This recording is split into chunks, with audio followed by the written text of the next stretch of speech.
Yeah, it's my great pleasure to the first speaker of today's workshop. Yeah.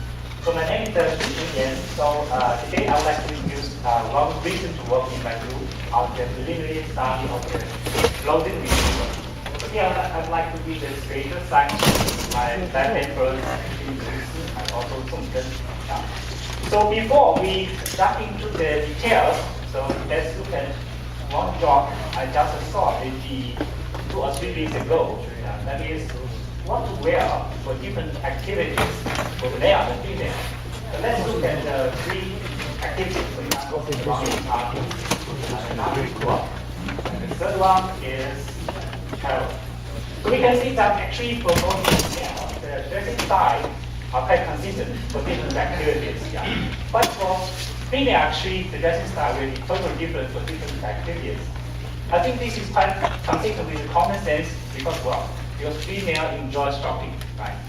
Yeah. Okay, but our work actually is motivated by the following practical application. That is, for example, on the street, you see a lady with appealing dresses. Maybe its first intent is what is to take out your smartphone and capture the photo, right? And the second, that is what? Dressing is very beautiful, right? So when we can buy in some online shops, right? So definitely, it is the responsibility for computer vision and the multimedia researcher to develop this kind of system to assist this kind of practical application, right? That is, you see a lady with a appealing photo, and you use your smartphone to capture the photo, and then you do the cross-scenario matching, so it's a street photo and online photo. And then you get the similarity, so you can rank the clothes from the online shop, and then by click the favorite clothes, so you can buy the clothes online. So we expect to have this kind of practical system, but definitely this kind of problem is very challenging. So first, let's look at the photos from the online shops. So mostly the models will be in the well-aligned clothes, right? And the clothes will be visible to, will be fully visible to the customer, right? While when we look at the photos from the street, from daily life, you can see actually the people will be in different poses, and also sometimes the body parts may include some portion of the clothes, right? So basically, we have 2 major challenges. The first challenge is that the pose misalignment, because the body parts will be different poses. When we compare, for example, the photo from the online shop and the photo from daily life. Yeah. So for example, for these 2, the clothes is actually quite similar, but actually the position of the hands actually are different. And also for this one, right? For this actually the hand of the girl actually will include the clothes, and also the hair will include the clothes. Yeah. So because of the misalignment of the poses, actually when we do the direct matching, for example, we use the pyramid match, right? The misalignment will cause a lot of problems. The second one is actually the background are quite different for 2 scenarios. So for the online photo, background is very clean, right? For the street photo or daily photo, actually the background is very cluttered. So we see if you do the direct matching or similarity matching 1 by 1, this kind of matching actually, so obtained similarity will not be reliable. Yeah. So we expect to solve these 2 problems, yeah, and we expect that the solution can be in an unsupervised way. So definitely, you can use the supervised information to have better performance, but we expect that the system can be general, so we do not expect to use this kind of supervised information. So the first one is, okay, actually this part is, I don't know what's the main reason, yeah. But this is so for the first problem is the task misalignment. So what we do is that we rely on our technology on object detection from the Pascal UC computation. So we detect the person and do the body passing of the human, and then each time actually we have certain semantic meaning, so we can do the semantic dimension. So this kind of semantic will be more reliable. And the second one is that even we have this kind of paths, because of the class of background, actually the direct matching of the query photo and online photo is still unreliable. So what do? So we brought in a new set of photo. We call it auxiliary reset. This photo is actually also from the street view. And when we calculate the similarity between the query photo and this kind of auxiliary step actually within scenario semantic measure, so it's still possible to be reliable. At the same time, we consider the photos of the auxiliary set and online photos together. We calculate the collective cross scenario semantic to consider the common properties of this kind of errors for the reconstruction process. And then we use this kind of auxiliary set as a bridge to have the final similarity measurement for the street query photo to the online photo. Okay, so basically this is the flow chart of the whole framework. First, you are given a query image, so we do the body detection and the parts detection, and then you extract the features from these kind of parts. So we use the sparse reconstruction to find the relationship between the query photo and the auxiliary cell. And in offline, we also infer the relationship between the auxiliary set and online photo set.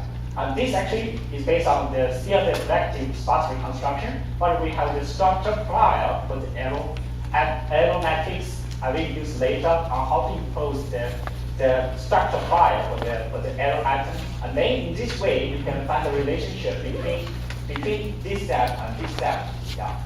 Okay, then we combine the reconstruction from this step and also the collective construction from this step. So finally, you find the relationship between the query photo and the online photos. Yeah. So then you can rank the closest and then can return the results to the customers. Yeah. Okay, so for parts detection, actually we tried a lot of different algorithms. From the just initial, for example, the global model and then the deformer model. And finally, we noticed that the algorithm from Yan actually is a good foundation for this kind of work, because here the algorithm will simultaneously consider appearance model for different components and also will consider the spatial configuration between different parts. So we finally just did some slight refinement for this model. So finally, we have a model with about 20 upper body parts and 10 lower body parts.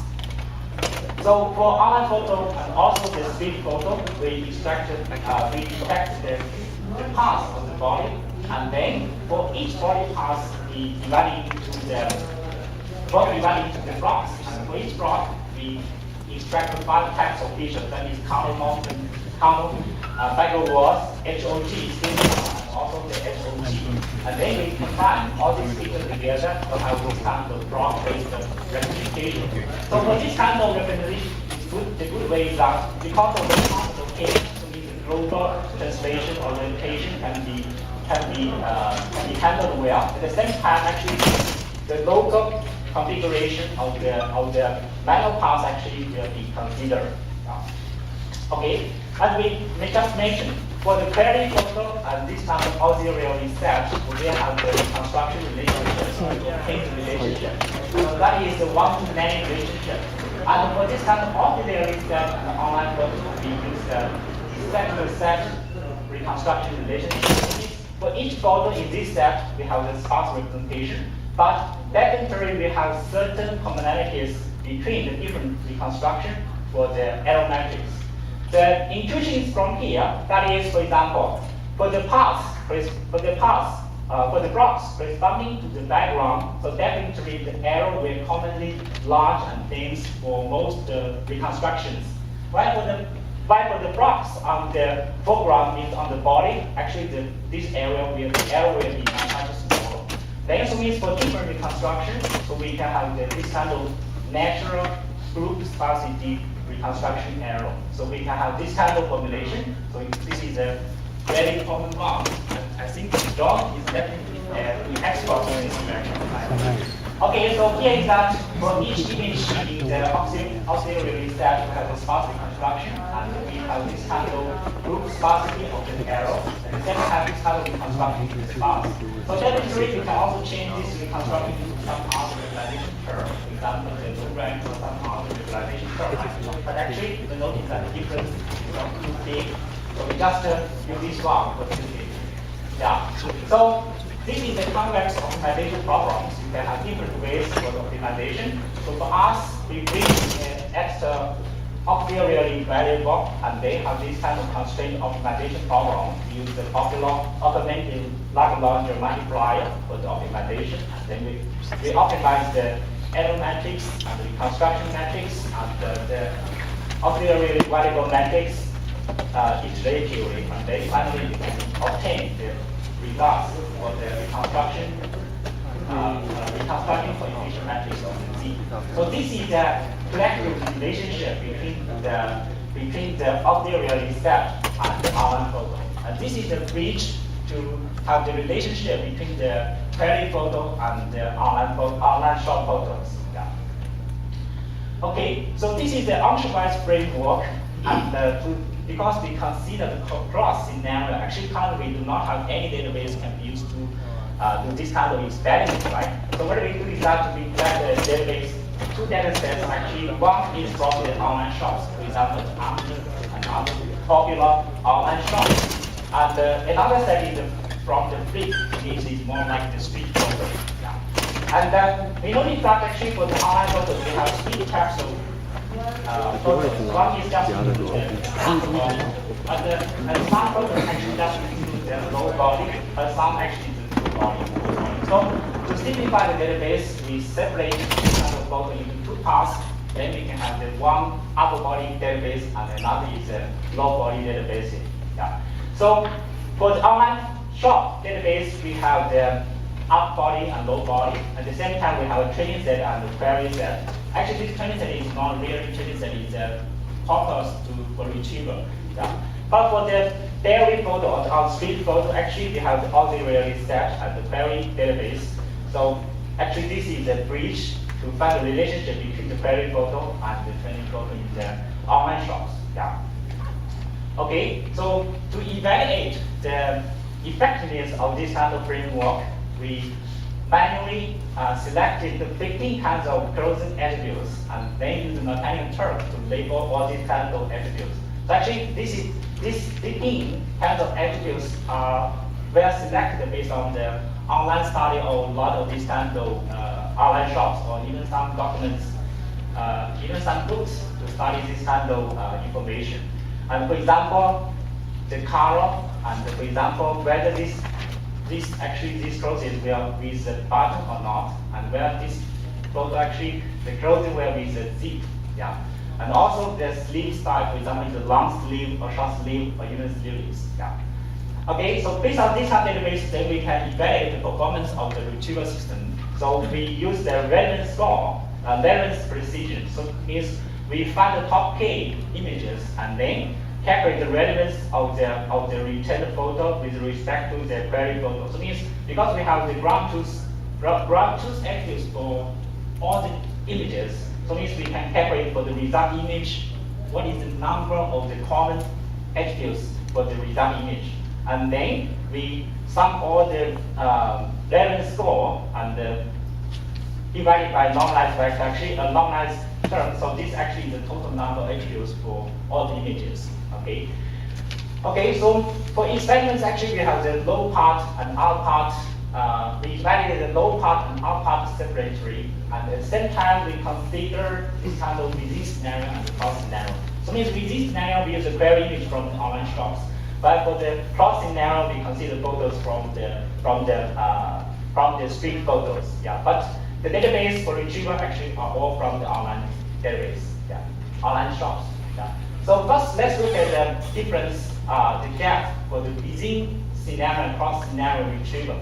So you can see if we consider the upper body, so you can see the drops will be about up to 10 points.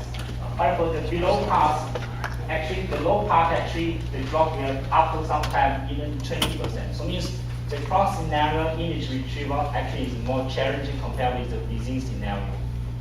Yeah. Okay, so because of time limitation, I avoid this part, and because of this one. So this is when we try to verify for different attributes which parts will contribute more. Yeah, for example, for the upper body, for these 5 blocks, right? 5 parts. Actually, if we evaluate the color part, so we'll notice that the neck part will be more effective. So if we consider, for example, the sleeve part, it's actually this one, right? this one actually corresponding to what? Corresponding to the shoulder. So with the shoulder will be more effective for the prediction or evaluation. Yeah. For the low part, actually, if you consider the low part, the length of the low part clothing, so we have noticed that actually the knee part will be more effective. Yeah. Okay. So finally, this is the major result. So we expect to understand we have the two parts. Right? So one is the path alignment, another part is auxiliary step. So we expect to, for each part, what is the gain? So for the first part is from the path alignment. So actually, we can see the gain is significant. Yeah. So it's up to 10 points. Yeah. But from the second part, from the auxiliary step, actually for the upper body part, the gain is not too much. It's about maybe 2 or 3 points. But for the low body part, actually this can be 3 to 5. Yeah.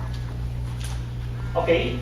So we can see some results. For example, this is the query image. Right? So these are the retrieval results from the upper body, and this is the result from the low body. So if we consider the different attributes, so we can see the majority of the attributes will be similar or the same as the query image, but actually for some recent image, actually the attributes are not so accurate. Yeah. So it means we still have a lot of work to do. So these are the raw results from the different query images. Of course, this system can be realized in the scenario that you can identify the parts from different photos. For example, from the first photo, we can identify this part or the neck part, and this second image we can identify the part from the shoulder part, and then to return the result will be this way. So means the color will be similar to the second image, while the color will be similar to the first image. So we can also exchange the parts selection from the two images. So I can see the result, the color of the body will be different compared with the first image, first example. Yeah. See, here, definitely this system is still, this work is still the preliminary study for this kind of research. So we still have quite a lot of this kind of failure case. For example, if you have the overcoat part, the current system cannot handle. Yeah. And also, if the viewpoint is very strange, it's not normal, actually the performance is not so good. And also, the detection is still not good enough. Sometimes, especially for kids, the detection is not so perfect. Yeah. And also for this one, if there are multiple persons, then the parts may be incorrectly located on the body of another person, and then the final performance will not so good. So based on this framework, actually we developed two systems. The first system is that with the snap file, it's like this. But this time I did not bring this demo system because we need a lot of, we need another server. Another demo system is that sometimes actually you cannot get the query image, right? But based on attributes, we can learn some regress of predictor to predict the attributes for different images. Then you can use the attributes to compose the feature query, and then based on this kind of feature query, you can do the attribute-based research, the search. Yeah. Okay. So finally, for this work, yeah. So we, for the first time, and try to explore the cross-scenario retrieval problem, and also we have a database released to public research, and also we try to find the path misalignment, and also this kind of to refine the unreliable similarity measurement. So in future, the human detection and passing performance improvement should be the key. Because without this step, you can do nothing. Right? Okay, so that's the work. So if you have time, so maybe you can explore the second demo with me. Yeah, the demo is here. Okay, thank you. Yeah.